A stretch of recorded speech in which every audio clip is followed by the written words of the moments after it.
Hello and welcome to my podcast, Conversations with Cornelius, where I, Cornelius Patrick O'Sullivan, discuss, chat and hypothesize on all things from fatherhood, marriage, comedy and everything else in between. From time to time, there will be special guests, but mostly it's going to be me and some regular contributors, including my main squeeze, Noelle Patricia O'Sullivan, aka the wife.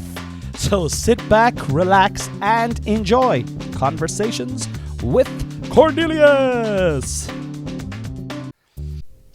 Hello ladies and gentlemen, and welcome back to another episode of Conversations with Cornelius. I am your host, Cornelius Patrick O'Sullivan, and I'm just coming on to say thank you very much for listening to my podcast.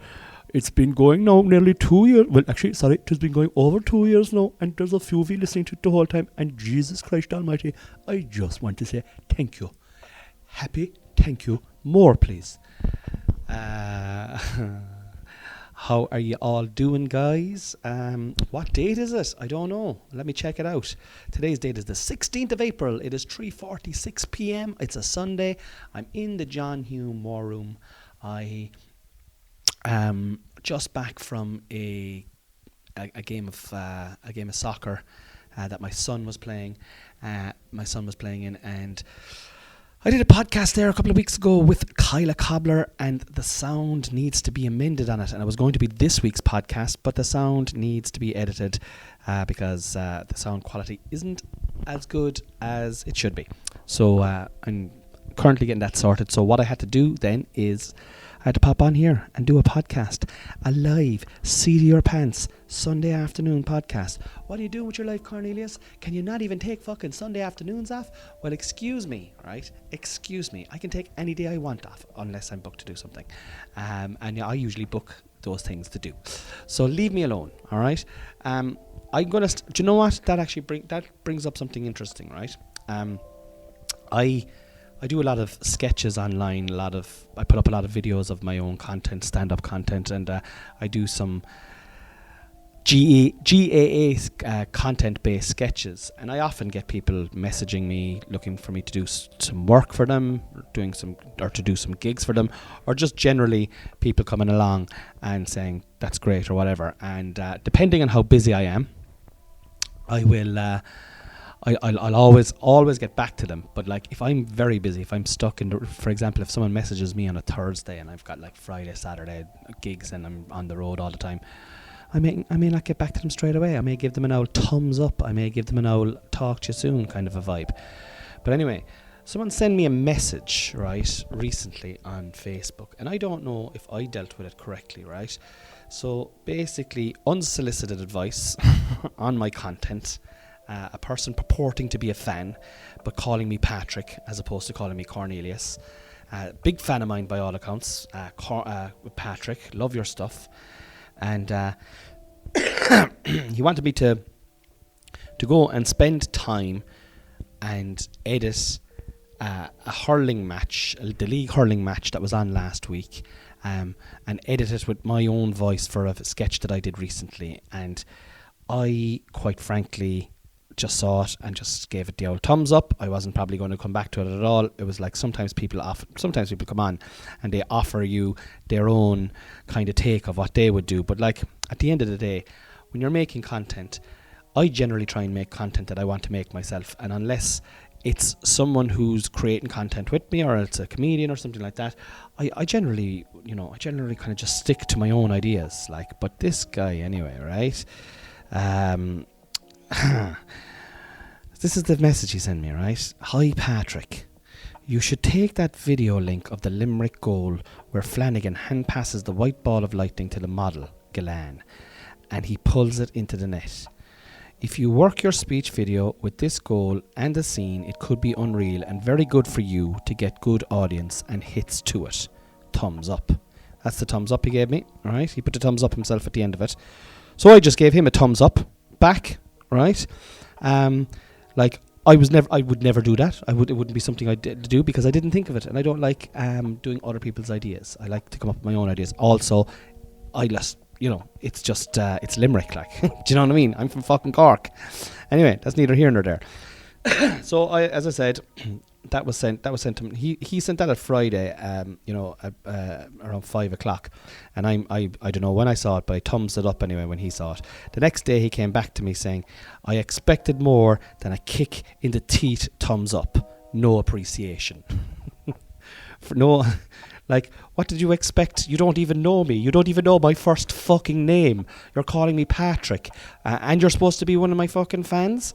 Do you know what I mean? My name is Cornelius Patrick, and if anything, it's Cornelius first. You know, I've never gone by Patrick. Anyway, expected more than a kick in the teeth, thumbs up, and he was the guy who gave me the thumbs up first, right? No appreciation, and I just replied, LOL, and I think the LOL.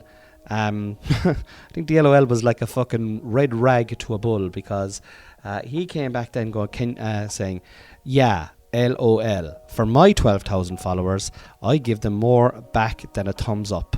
Acknowledge anyone and everyone." So at this stage of the races, I was like really annoyed that I was even engaging with this prick, right? That he was taking my fucking precious time, and I said I have to try and nib this in the bud now. So I went on to see if he had 12,000 followers, and he doesn't have 12,000 followers, but he does have a page that has 12,000 followers for a business.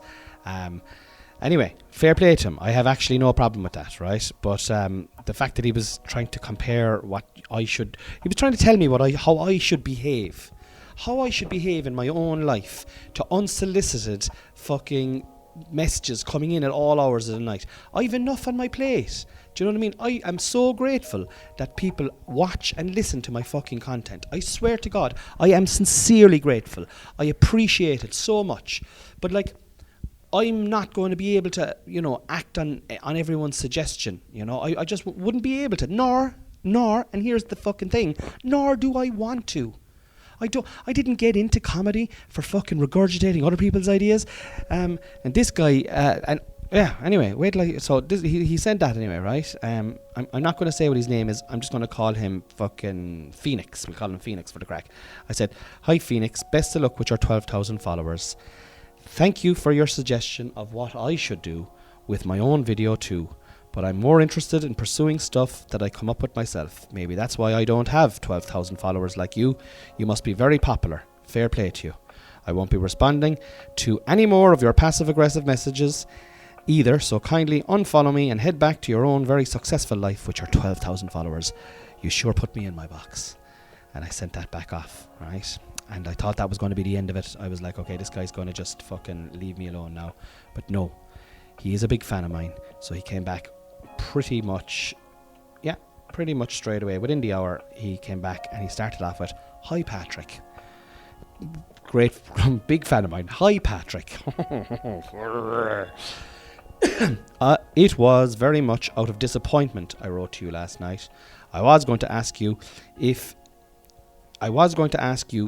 interested in doing something for me. So he was looking for something for me. Surprise, surprise. He really wanted me to do something for him, and he wasn't really helping me out at all.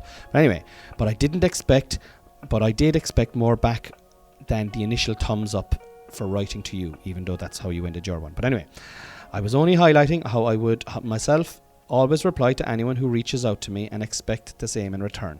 There was no aggression in what I said, but disappointment that I wasn't afforded more than a thumbs up. Highlighting my 12,000 followers is on the grounds that doesn't make me any better than anyone. And oh God almighty, the grammar is it's actually really hard to read this. Oh, I love watching that video you made and thought of Aaron Galland's scene and mentioned it to you initially. To start, what I expected would be a response to in turn send you a business idea. So he really just wanted, see, this is the thing, right? He wasn't actually giving me an idea. He wanted to reach out and come up with and do a business idea. He had a business idea for me, but he was going about it all around, like, just sneakily. And when I hadn't the time nor the inclination to come back to him, to his woes straight away, I was a cunt. And I'm not standing for that, because fuck that. Do you know what I mean? I shouldn't have people slipping into my DMs giving me fake compliments when they really just want to utilize whatever they can off of me. And no, I'm done with that. I've done that for years. I've had to stand up for myself quite a bit in the last few months.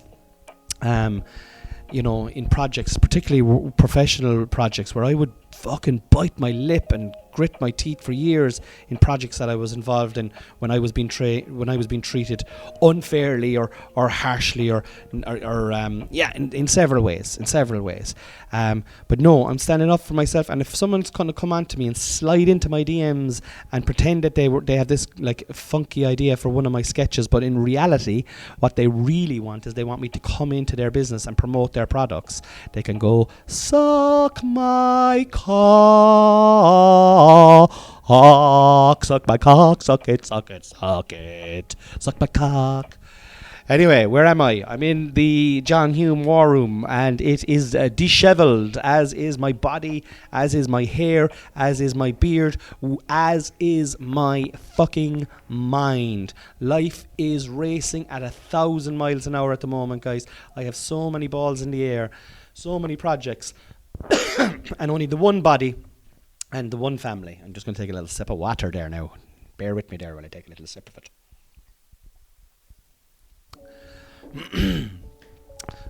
Exciting times. I'm doing a TV show next Friday. First time I'm ever going to be doing comedy on television. Unbelievable. Don't ask me what station it's going on. It's just been filmed by a production company down in East Cork in a church, and I'm looking forward to that immensely. I'm doing the gig with some unbelievably cool comics. My good buddy Chris Kent and Alison Spittle and Eleanor Tiernan, two of Ireland's greatest exports. They're both living in England now and absolutely slaying the comedy scene. And Eleanor has been doing it for years, and Alison is quite the inspiration because I kind of started around the same time as her, and she's melting the scene over.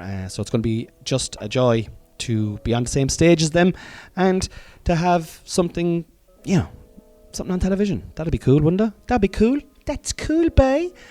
But I have to pick myself up. I have to get my habits back, because I'll tell you, as the eagle-eared listener will know, for the last couple of months I have been just fighting to get fit, just to not be sick, not to be physically sick. I've had several colds and flus and chest infections and fucking COVID and you name it, I've had it, and I'm coming out of it now. Just as we're in the middle of April, I'm coming out of it. I don't have any green phlegm, which is that's myself and my wife would be asking, have you any green phlegm today?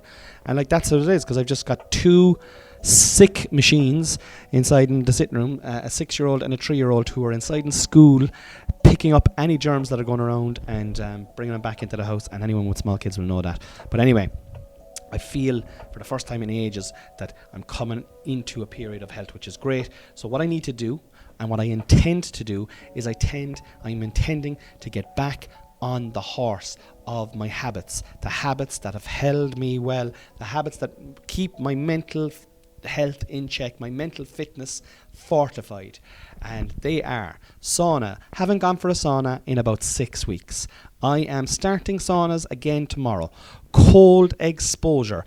I was doing freezing fucking cold showers for about 6 months, and I still dibble dabble with them there when I'm at home here, but it's not the same as the level that I was doing with them. And when I was doing them in conjunction with the sauna, I felt bulletproof. Fasting. I am back fasting, and I was fasting for the last month. Intermittent fasting, just kind of not eating after 8 o'clock and eating at 12 the next day. But I'm going to do a concerted effort, because I was kind of just doing, I might do 2 days of that, I might do 3 days of that, I won't bother fasting this week. But now it's going to be concerted effort. And here's the one now that I'm going to really try and do for the rest of April, and that's remain alcohol free. Remain alcohol free. I've been alcohol free. Lent finished last week. I think it was last week, or maybe it was 2 weeks ago. And I gave up alcohol for Lent, with the exception of my birthday and St. Patrick's Day, 2 little occasions. And I didn't even drink a whole pile on either of those occasions. But anyway, and it's done my mental, and I think it's possibly done my physical health the world of good as well. So I am going to continue to do it. But today is the first day that I actually found it quite difficult to adhere to. But I'll talk about that in a second. And then the last one of my intended habits, to reclaim my intended habits, is the exercise. Again, I am exercising, but it's not into a strict routine. I am going to try and implement all of these things: the sauna, the cold exposure, the fasting, the alcohol-free, and the exercise. 5 things, and put them into each and every day. Obviously, abstinence is an easy one to do with the alcohol, and so that's not a physical thing that you have to do. Like, you have to physically go to the sauna, you physically have to do the cold exposure, you physically have to endure the hunger from the fasting, and you physically have to go for the exercise. So that's what I'm going to try and do. That is what I'm going to do, because I know once I start doing that, I must add one more in. I forgot affirmations. I do my affirmations all the time. I'm abundant with joy for my mental, physical, and spiritual health. Grow deeper and stronger day by day, ensuring that I'm always happy, healthy, and hilarious. My joy expands further through my work with my podcast, sketches, and live shows, attracting millions of fans worldwide, allowing money to flow easily and frequently to me, ensuring that I can set my wife free. These are my affirmations, right? That's my affirmation, and I sing it and I talk it out to myself, but I'm going to physically start writing it down again in the morning, first thing in the morning. And I've also forgotten breath work. You're all going to be fucking laughing at me here now, like, what's this fucking langer talking about? So breath work, affirmations, exercise, alcohol-free, fasting, cold exposure, sauna. It starts, players. It fucking starts. It continues. I have been doing them, and I continue to do them. Like, for example, I haven't done sauna now in about 6 weeks. I haven't done cold exposure to the extent of doing it every day like I was doing about 5 or 6 weeks ago. Fasting, yeah, I'm kind of doing that at the moment. Alcohol-free, yeah, I'm kind of doing that at the moment. Exercise, yeah, I'm kind of doing that all at the moment. But like, I might exercise twice a week. I need to go for those walks every day. I need to go out and walk every day, and I'm going to fucking do it. Right, so listen to me. Trending topics with Cornelius Patrick O'Sullivan.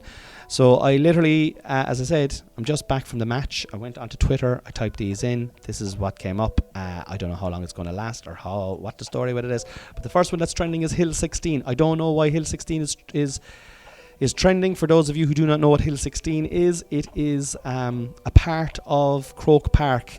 It is a section of the stadium in Croke Park which is notorious for atmosphere, particularly when Dublin are playing. Dublin, it is kind of the sanctuary for the Dublin football and hurling supporters, and it adds a colour and a glory to Croke Park. Anytime Dublin are playing. I've often been in Hill 16 myself, standing, watching. I watched the 1999 All-Ireland final there in the pissing rain when Cork beat Kilkenny 13 points to 12. I've been there on several occasions. I don't know why it's trending, but Hill 16 is a great place to go. Go there. Hashtag Mayo for Sam. So, like, there is a kind of, at this stage of the races, Mayo for Sam is just kind of like just one of these absurd things that people say as if it's never going to happen. Like, do you know what I mean? And Joe Biden, who is the president of the United States of America, was in Ireland this week, okay? And I have to say now, right, I wouldn't be a huge fan of Joe Biden. I wouldn't be a huge fan of American politics. I think they're all of them, like the Democrats and the Republicans. They're I don't know if I think they're all power hungry motherfuckers, to be honest about it. But this guy Joe Biden he's a sight for sore eyes, really, isn't he? He's just an old man living out his dream. He's after getting the best. To be like me now in my fucking 80s, if someone came along to me and said, "Do you know what? Would you like to manage Everton? Go on there. Get in there and manage them. Go on, you fucker. I know you supported them your whole life." Well, that's kind of like Joe. No, obviously, look, he's been a career politician, and I'm probably doing him a disservice here, but like, he is a very old man, and that is not up for grabs. And he's in charge of the whole world, and he's just on his jollies during the week. Came into Ireland, and he in one of his speeches he said, "Oh, just one more thing, Mayo for Sam," which is just so ludicrous. Like, Mayo have tried and failed to win the Sam Maguire on so many occasions in the last 20 years. I don't know if they'll ever win the Sam Maguire. They are undoubtedly amazing footballers, but there's a curse put on them by all accounts. Let me Google that curse. The curse of it'd be interesting to see what that curse actually is. But I think it was Biddy Early put a curse on them, who was let's find out. Curse, C-U-R-S-E, Mayo. Curse Mayo football team. Let's just see what the curse is, right? What is the curse for the Mayo football team? There's the cuts for the Mayo football team. Prendergast, who was the founding member of the played for Dylan. Curse was this curse was okay. What is it? Just give me the curse, lads. Why were Mayo cursed? The tale of the curse began many years ago after the last winning Mayo team reportedly neglected to pay proper respect to a funeral while passing through Foxford on their victorious drive home. And it was said then that they'd never win the All-Ireland until all of the members of that team were perished, had died. And I think they're all dead now, and they still haven't won. So Mayor for Sam, my hole, Joe Biden. Do you know what I'd say to you, Joe? The Dallas Cowboys for the Super Bowl. Hashtag Cowboys for Super Bowl. See, I don't know what I'm talking about. Don't be coming in talking about my Gaelic football when you know feck all about it. But he's over on his hollybops. It was I didn't watch any of it. I'm trying not to watch television. I'm trying to switch off from the fucking television. It's just negativity. The negativity that's surrounded it, it's just not worth it for me. Hashtag Bitcoin. Bitcoin is trending. I have some Bitcoin. Well, I don't have a Bitcoin. I have like a part of a Bitcoin. I can't afford a Bitcoin. If you're buying a Bitcoin now, they're 27 grand. Listen to this.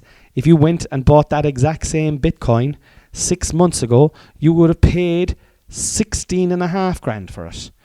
That's how much they've jumped up in the last few months. They're saying that we could be on the edge of a bull run. So I am not a financial advisor. So do with your own money what you want to do. But I have a small bit of cash, a tiny bit of cash in some altcoins.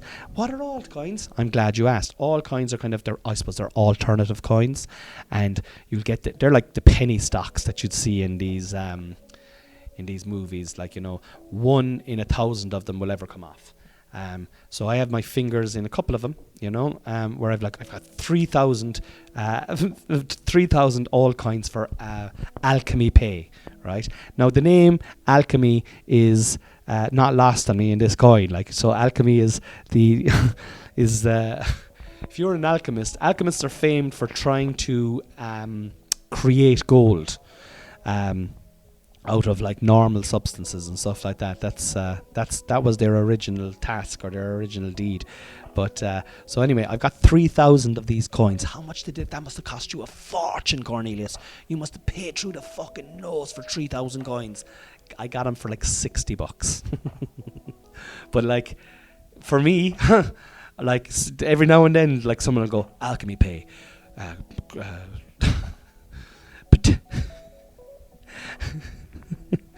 Alchemy Pay. Some experts claim it could go to 10,000 euros a coin. So then when I see little articles like that, 10,000 euros a coin, and I've got 3,000 coins, that is 30 million euros that I'll get if they ever reach that. 30 million euros. They're currently at 0.02 cents, right? So I'm actually down a few quid on them. But so that's Bitcoin. And that concludes this week's episode of Trending Topics with Cornelius Patrick O'Sullivan. Hill 16, Mayo for Sam, and Bitcoin. So I'm just going to tell you 2 little stories before I go, right? And I think these are two uplifting, nice, simple stories, things that happened to me during the week, and things that brought me joy in this world this week. And the first one was on Wednesday, I took my 2 small boys, Harvey, 6 years old, Hunter, 3 years old, to the cinema to see Super Mario Brothers. And I have to say, guys, one of the best days of this year I had with them. So I've been super busy, as I was saying at the top of the podcast, and last weekend we had Kyla in, and I was just up to my tits working morning, noon and night. And then Noel took the boys down to Kerry. It's midterm break for them, so they went down and they had the Easter hunt and all that kind of stuff. And then Noel got back then on Tuesday, and I was minding the boys on Wednesday. We had Sam, our childminder, was coming in on Wednesday evening, and I was back to work then Wednesday evening. But anyway, long story short, I was minding the boys on Wednesday, and I wanted to do something with them, something just the three of us. And I'd been toying with the idea of the Super Mario Brothers movie, but I was unsure whether Hunter would be able to sit down. He's only 3 years old, right? But I posed the question to him, and even though he's only 3, he is quite articulate, and he just doesn't want to miss out on anything, especially if his brother's doing it. So, I want to go to Super Mario Brothers too, Dad. Super Mario Brothers, I want to go to. Can I go to Super Mario Brothers? Please. That's the kind of shit he does to me, and that just goes straight into my heart, and I can't say no when Hunter says, please, Dad. Please, can I go to Super Mario Brothers? Please. So I took the two of the boys, and we drove in. We parked in an underground car park. We got out of the car. We were holding each other's hands. I was giving them warnings. This is what you have to do now. Oh, the whole thing was I'd take them to Super Mario Brothers, and then afterwards we'd get pizza in the Kentucky, because Harvey loves the Kentucky. And we went in anyway, and we got a small popcorn each. Or the two boys got a small popcorn each, and I got them a slushie. And fuck it, we just, like the movie itself, right? I knew nothing about the movie. I'd heard one or two kind of critics give their reviews. Critics are pricks, aren't they? Like, they're fucking pricks. They're like fucking, it's like that fella who slid into my DMs, unsolicited. Let people fucking make their own minds up. Let people do what they want to do. I had this movie written off in my head anyway, from critics, right? And I went along, and I wouldn't say that I was a massive gamer when I was a kid, because we just had one. We had the Atari 2600, which was only $50. I still remember the ad for it. The fun is back. Oh yes, siree. It's a 2600 from Atari. Under $50. $50. Now, isn't that nice? I say they must have sold 400 million thousand of them that year when they brought that ad out, because $50, even though it doesn't sound like a lot now, it was a saucy amount of money, but it was like, wow, you're going to get your kid a fucking PlayStation. It was the PlayStation of the day. But anyway, we got that, and then my grandmother, God rest her soul, Nana Morrissey, passed away, and she left money to us, to the kids, to me and my sisters, and we decided we'd get a Super Nintendo. And with Super Nintendo, we got Mario World. I don't know if you ever played Mario World, if you ever played Mario, I'm going to see if I can find the music to it. It was like the soundtrack to my life. Mario World, WRLD, soundtrack. If you did, you'd hear this. You'll definitely know this.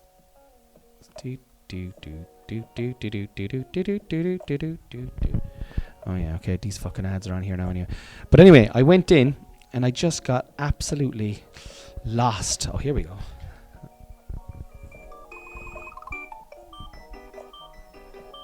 Okay, this doesn't sound very familiar. What the fuck is this?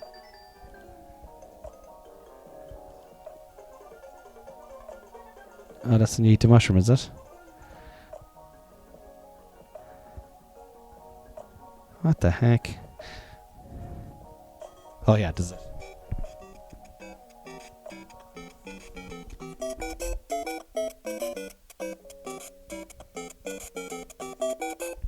I had the wrong one on first. That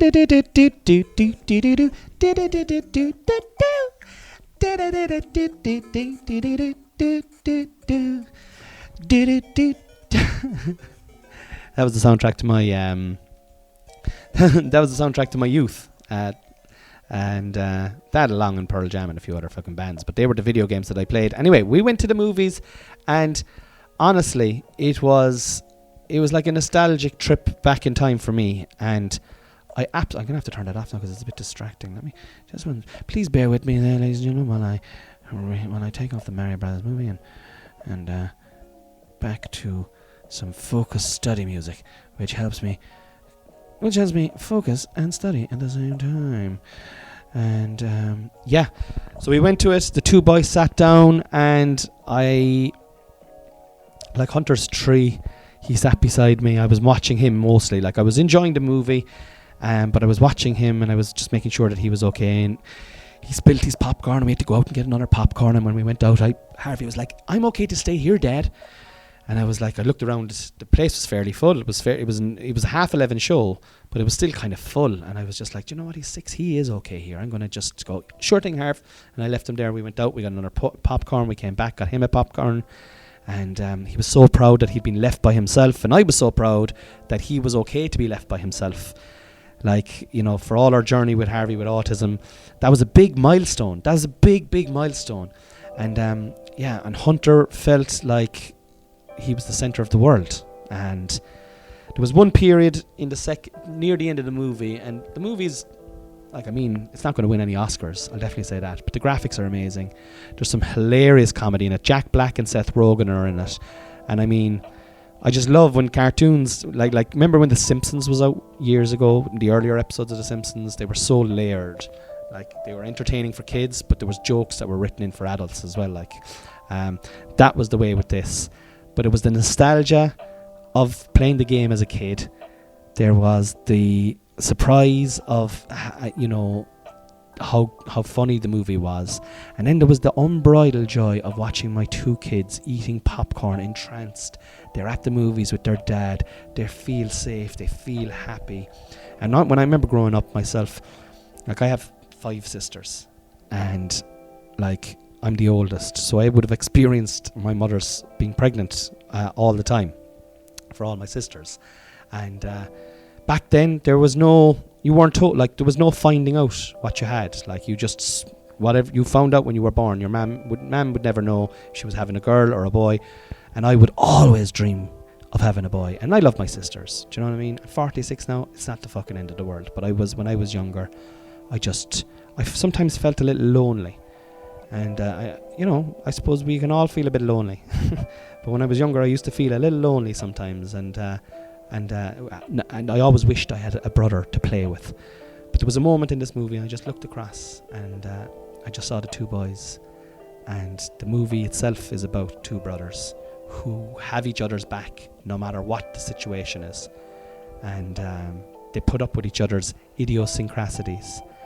And my two lads are always clipping the face off each other. Like, Hunter this morning gave Harvey a black eye just by pinching his lower eye.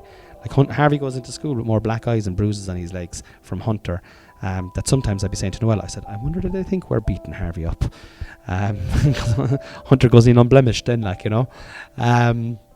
But yeah, it was wonderful. It was absolutely wonderful. And then it was over and I was taking a photograph of them and a woman was passing and she said, do you want to go in for a photograph with them? And I was like, I do. And she took a few photos. And yeah, it was one of those days. It was one of those days. I think I look back on on that day as I don't know. It's not a milestone, but it was like, it's just a simple day. We went down, we got the pizza then, and while the pizza was being cooked, they dragged me into the toy shop next door to it. So we were inside looking at toys, and we got the pizza, and we came home, we had the pizza, and it was just, do you know what? Like, it was just simple, but it was beautiful. You know, it was simple and beautiful. So they're my 2 smallies. I have another son, of course, Dylan. He's been on the podcast. I need to get him on the podcast again soon. And Dylan's a grown man now. He's 25. But I got a text off him on Friday going, are you going to come to the match on Sunday? That Bowher Celtic, the team he plays for, were playing away. And I was like, oh, I don't know, Dill. I don't know. I'll let you know. And because I don't know. So sometimes on Sunday mornings, I can be absolutely exhausted, you know. And like this week, I was gigging Wednesday, Thursday, Friday, and 2 shows on Saturday. So 5 shows, 4 days, and they're full on when you're running some of the. I'm running all those shows. Bar one of them, I was running them all, and there's a lot of energy expended. And usually on a Sunday morning, I like to sleep. I do. I like to have a sleep in. But I also love nothing more than watching my boy Dylan play football. So I said to him, I don't know, I let him know. And I didn't even let him know that I was going. In my own head, I was going. The minute he texted me, I was going. But I just didn't want to let him down by saying yes and not go. So, I got up this morning and I had a shower and I got into the car and I drove over to Castledown Roach and I got an old a hash brown sandwich and a bottle of Diet Coke, and I sauntered up over the hills of Water or Rathcormac. A beautiful drive, crisp April day, and into Castlelyons, where Boher Celtic were away to Castlelyons. And I can tell you this now, right? And I was talking at the start of this podcast, right, about not watching the news. Another thing I did there recently is I stopped all the channels that we had, all the Sky. Like, we kept just the basic Sky package. I think it's €30 a month. We were paying like 20 or 30 quid a month for fucking Sky Sports and BT Sports and fucking, all these channels that we had and we thought we were watching. But like, I was pretty sure that and I knew I was watching a lot of matches, but like, I just said, I wonder what my life would be if I took these matches out. These matches that are inside in my own house, and if I'm like, my way of enjoying myself is sitting down watching a match. I love to do that, but I don't want to do that all the time, and I don't want to have to fucking pay 1,200 quid a year for it. So I said to Noelle, she was unsure of the idea. But anyway, nonetheless, we did it, and we got rid of the matches, and lo and behold, I don't fucking miss them. I don't miss them.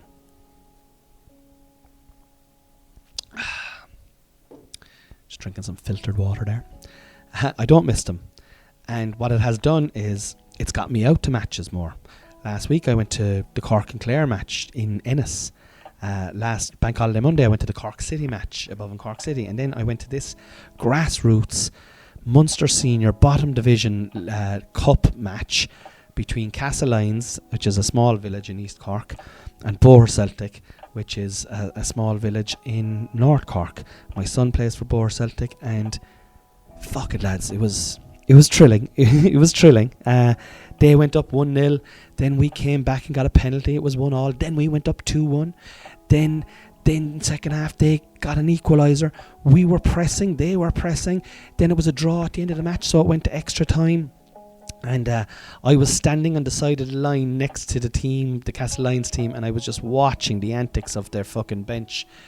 And it's like poetry, watching humans, like when they're caught up in the emotion of sport. Like, they just lose the run of themselves, And it went to a penalty shootout. It was draw after extra time. My young fella was playing. He started left midfield, and he had a great game. And he played about 65, 70 minutes, and his kind of hamstring kind of tweaked, and then he came off, and he was really threatening. And I was just disappointed that he didn't last the full game, because I know he would have loved to take a penalty. We went to the penalty shootout anyway, and we won the penalty shootout. I think there was 2 spectators at the match. I was one, right? There might have been more now, but where I was, there was 2. There was another guy standing beside me, and he was about my own age. And the 2 of us were quiet enough watching the game, and we were near the bench, and the bench was animated, like, and they were like, "Come on, ref, you fucking gone, open your eyes, ref, will you?" All this kind of stuff. "He's at it all day, ref, he's at it all day." And then the players are giving each other shit. It's just, soccer is so different to fucking Gaelic football. Like, it's just as passionate. I don't give a fuck what anyone says. It's just as passionate. But it's different. It's different. I think just the way people hold themselves is different. And Dylan was doing well, and the man that was marking him was on a yellow card. And the second half, Dylan was really running at him, and I swear to God, I was fucking in fear, because the tackles were going in left, right, and centre, and I was like, Jesus Christ, he's going to get his legs taken off him here. But then I had to realise that that's not my body, and like, when you're stuck in that and you're playing it, you don't see the fear. You face the fear and you do it anyway. The fear is part of it. And, that's just a father having fear for his own son. But probably a natural thing. But live sport, live anything, live sport, live comedy, live music is energy for the soul. Energy for the soul. And I fucking love it. I loved that game now today. And it was great to get the win. It was great to see my little boy, even though he's 25, play. He's I've been taking him to soccer trainings since he's 6, 7, 8 years old, and he's still at it. And one of the greatest joys on earth is for me is getting to see my kids enjoy themselves in whatever they want to do. And yeah, I'm going to leave it at that, guys. I want to say thank you to everybody who's been listening to the podcast. I'm enjoying the podcast a little bit more this year because I'm feeling that I'm a little bit more freer in it. Like sometimes I put myself under too much pressure. Oh, I need to get that out. Whereas I'm kind of going, yeah, I'll get it out tomorrow, sure. It doesn't have to get out today. I'll get it out tomorrow. Who's going to fucking say anything to me? Well, there probably will be a few people who'd say something. They might slide into my DMs and tell me that's not what you should be doing. Anyway, I love you. I sincerely do, and I'm so thankful for all the support I get. And I hope you don't feel that I'm bitching and moaning about people, but like, I'm a human being as well, and I'm just going to be fucking honest. I'm going to be honest. You know, every day is different, and some days you're up and some days you're down. And at the moment, I'm kind of all right. I feel good. I'm feeling fine. I'm feeling fly. So good luck, and thanks to everyone who's listening. If you're enjoying the podcast, please like, share, and subscribe. It really helps me out if I get an old review. I haven't got a review in ages. I'd love to get a review. If you want to join the Patreon, the link is in the bio. You can go into the bio, click the link. There's loads of episodes on the Patreon now. You know, back catalogue of extra episodes with with a variety of guests and myself. And look, thank you. Happy, thank you, more please, and stay in by the wall. God bless you.